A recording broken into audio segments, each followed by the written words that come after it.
So that's very interesting because it leads us to another topic, namely postmodernism. There's no broad consensus about what postmodernism or postmodernity is, but you can argue in a way that this thinking, which is in a way derived from Piaget and a lot of other guys, that this is like a discovery of postmodernism.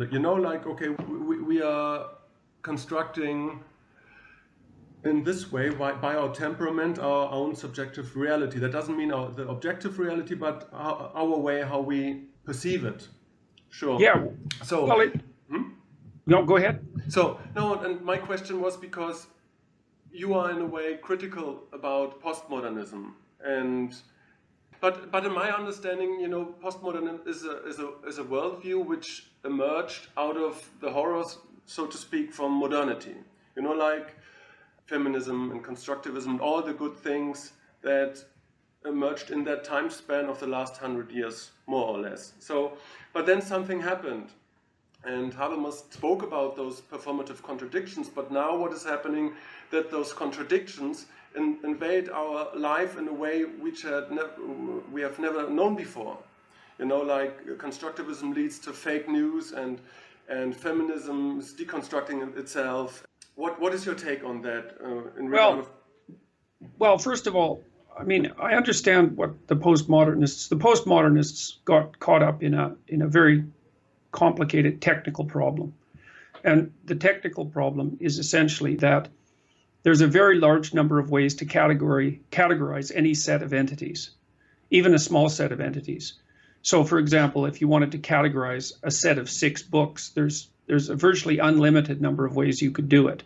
You could do it by height, thickness, width, date of publication, alphabetically by author, alphabetically by name, topic, number of E's, number of A's, length of the average word, length of the average sentence, length of the average paragraph, etc. You can multiply the number of categorical schemes that you could apply to that set of entities by all the properties of the entities. And there's endless numbers of properties of the entities, especially when you also consider them as elements of a larger set, right? So there's the problem, and that's back to the problem of the infinite complexity of the world. Now, to deal with that, you have to impose an interpretive structure. And so the postmodernists ended up thinking, well, if you have to impose an interpretive structure, who's to say which interpretive structure is correct? There's an endless number of them. Well, that's a big problem.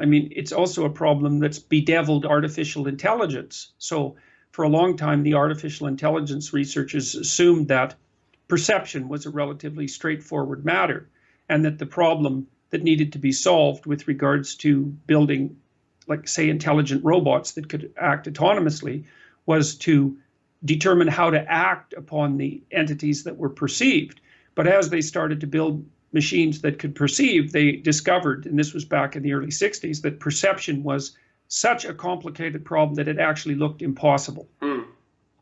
So what's happened, the way that's been solved essentially, is that robots, artificial intelligence entities have had to become embodied and instantiated with specific purposes so that the problem of perception could be solved as a consequence of goal-directed action.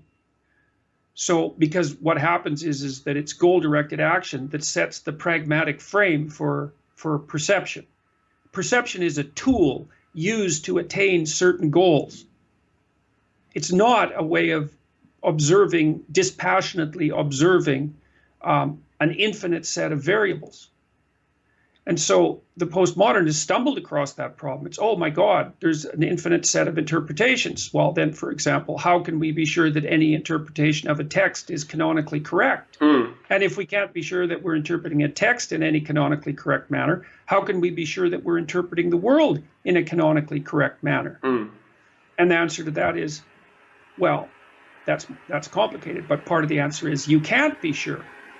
But then you can't say, well, just because interpretation is extraordinarily complex, all interpretations are therefore equal, which is the next postmodernist move, or that all interpretations are arbitrary, or that all interpretations necessarily only serve political ends. And that's where the postmodernists see. What happened with postmodernism is that if you take the philosophy to the logical conclusion, you can't act. Okay, but you can't not act, because then you die. So that's not an option. And so what's happened is that postmodernism has been remained nested inside the neo-Marxism out of which it partially emerged. And the postmodernists default to Marxist presuppositions, value structures, whenever they need to act. And they just cover that over with a wave of the hand. It's like, well, yeah, everything's an interpretation except the idea that there are oppressed and oppressors. That's true. That's a canonical truth. And now we can use that to guide our action. And we're not going to brook any criticism of that idea because, well, then we would be paralyzed into inaction. So, and the fact that that's logically contradictory will just wash that away with the hand-waving movement that claims, well, logic is a tool of the oppressor anyways. So it's an appallingly contradictory philosophy, but it doesn't matter because the postmodernists do claim that logic, they claim this forthrightly, Derrida in particular, that logic is part of phallogocentrism and that it's just the way that the patriarchal structure justifies its claims to power. So the postmodernists said that they dispensed with interpretation, but they kept a few basic axioms. This is also true of Foucault. It's like, well, everything's interpretation except power. Power's real. And that's derived directly from the underlying Marxism. It's an appallingly incoherent philosophy, and it's extraordinarily dangerous. But these people also build themselves little airtight enclaves to keep inconvenient contradictions from themselves or other people hidden, and so then they act out their contradictions in the world.